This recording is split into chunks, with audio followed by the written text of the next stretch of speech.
Imagine a leader so determined to unify a vast, diverse land that he redefined its language, reshaped its roads, and burned its books, all while building one of history's most famous monuments. Qin Shi Huang, the first emperor of China, was as ruthless as he was visionary, and his impact echoes through centuries of Chinese history. His story is one of breathtaking ambition, iron-fisted rule, and lasting influence, a tale where violence and innovation walked hand in hand. The birth of an empire builder.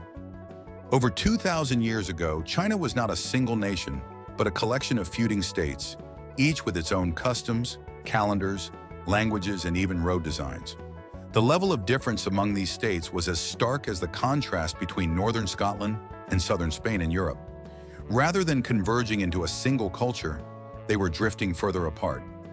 Into this fragmented world was born Ying Zheng, who would later become Qin Shi Huang. Crowned king of the small state of Qin at the tender age of 13, he quickly revealed a taste for power and for eliminating threats. One of his early acts was to have his mother's lover executed along with the man's entire family, securing his throne against intrigue. A century later, the historian Sima Qian described him with chilling words. With his puffed-out chest like a hawk and voice of a jackal, Qin is a man of scant mercy who has the heart of a wolf. This man, Sima predicted, would enslave the entire world if given the chance. The military machine that conquered China. Qin Shi Huang's reign marked the birth of a war machine unlike anything China had seen. His army was disciplined, efficient, and completely dedicated to the idea of conquest. The emperor's philosophy was simple. The entire population existed to fuel the war effort. Everyone who could serve, fought. Those who could not were made to support the war economically. Through a relentless campaign, he swallowed up one rival state after another, extending his control from Mongolia in the north to the tropical south near Hong Kong, and from the eastern seas to the remote province of Sichuan in the west. His new empire dwarfed the size of the Roman Empire and brought together cultures as different as desert nomads and riverine farmers. But conquest came at a brutal cost. Defeated populations were enslaved, and thousands of men were forcibly castrated to serve as eunuchs in his court, a permanent mark of their subjugation. He was a ruthless tyrant, notes historian Dr. Shunzhou from Hong Kong University. Every time he captured people from another country, he castrated them and turned them into slaves. Architect of unification. Once the wars were won, Qin Shi Huang's true mission began. The complete unification of his newly conquered lands, politically, culturally, and administratively. Unlike rulers before him who merely expanded their domains, he sought to erase regional differences entirely. According to Professor Peter Bohl of Harvard University, the emperor's reforms were revolutionary.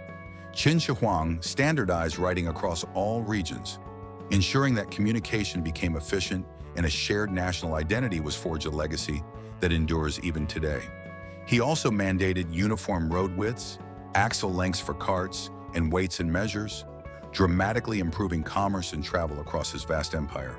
Beyond practical reforms, he orchestrated an administrative overhaul, replacing feudal practices with a network of trained bureaucrats who enforced a strict, centralized legal code.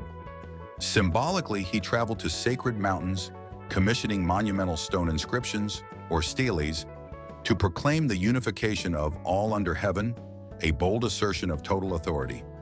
Bohl emphasizes that Qin Shi Huang's system marked the creation of the world's first truly centralized bureaucratic empire, an unprecedented achievement that would shape Chinese governance for centuries.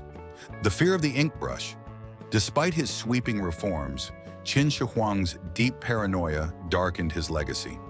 As powerful as his armies were, he feared the scholars even more. Intellectuals, particularly those who followed Confucian traditions, criticized his autocratic style and referenced historical examples where tyrants had fallen. The emperor's response was swift and brutal. Over 400 scholars were arrested, many of them buried alive, a horrifying reminder that dissent would not be tolerated. This incident, often called the burning of scholars, shocked even later generations. At the same time, he ordered the burning of books that referenced alternative histories or philosophies. Only practical manuals on subjects like medicine, agriculture, and divination were spared. To Qin Shi Huang, history was dangerous because it provided a template for rebellion. If people could look to the past and find alternatives to his rule, his control would weaken. Ideologically speaking, the Qin made the argument, "We don't want people criticizing the present by referring to the past." Peter Ball explains, "History is irrelevant." Death and the Terracotta legacy. Qin Shi Huang's deep fear of mortality was a powerful force behind many of his actions, driving him to send envoys across distant lands in search of the mythical elixir of life. Ironically, historians believe that the potions he consumed in pursuit of immortality, many of which contained mercury, may have hastened his death at the age of 49. Yet he had prepared for death on an extraordinary scale, commissioning a mausoleum in Xi'an that remains one of the most remarkable archaeological discoveries in history. The complex features an underground palace with flowing rivers of mercury to simulate water, a full-size terracotta army of over 8,000 soldiers crafted to guard him in the afterlife, and detailed clay replicas of chariots, horses, musicians, and court officials. Though much of the site remains unexcavated, its staggering scale and intricate design reveal an emperor determined to maintain his control beyond the grave. As Francis Wood, curator at the British Library, notes, "In a sense, the man has disappeared behind the tomb, with the sheer magnitude of the mausoleum overshadowing the real figure behind the legend." Echoes through history, Qin Shi Huang and Mao Zedong. Fast forward 2 millennia, and Qin Shi Huang's methods found a new admirer. Mao Zedong, the founder of the People's Republic of China, recognized the power of centralized authority and ruthless suppression of dissent, much like his ancient predecessor. In a 1958 speech, Mao even bragged about surpassing Qin Shi Huang's brutal legacy. He buried 460 scholars alive. "We have buried 46,000 scholars alive," Mao declared, mocking those who criticized him for being a modern-day Qin Shi Huang. Like the first emperor, Mao sought to reshape Chinese society through massive campaigns like the Cultural Revolution, during which intellectuals were purged, history was rewritten, and traditional culture was dismantled. Today, Mao's body lies preserved in a mausoleum at Tiananmen Square, the heart of Beijing, much as Qin Shi Huang built his final resting place to awe future generations.